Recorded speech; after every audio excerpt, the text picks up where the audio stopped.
God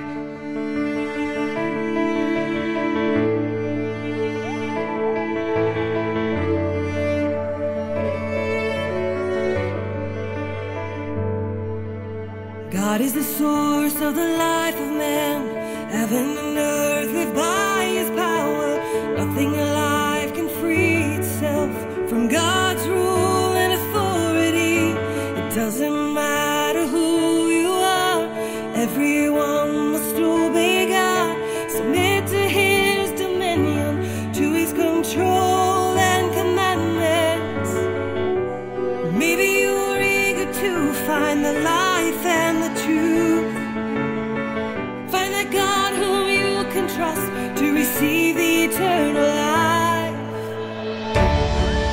If you want to get life eternal, find its source and where God is.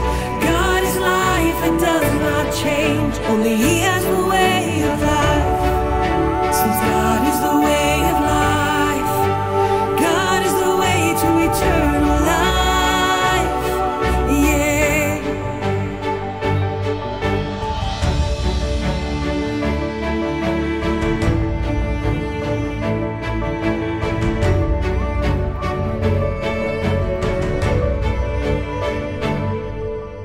In the last days, God's work is new.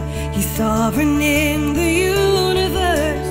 He's the mainstay in every heart, and he lives and breathes among men. Only then can he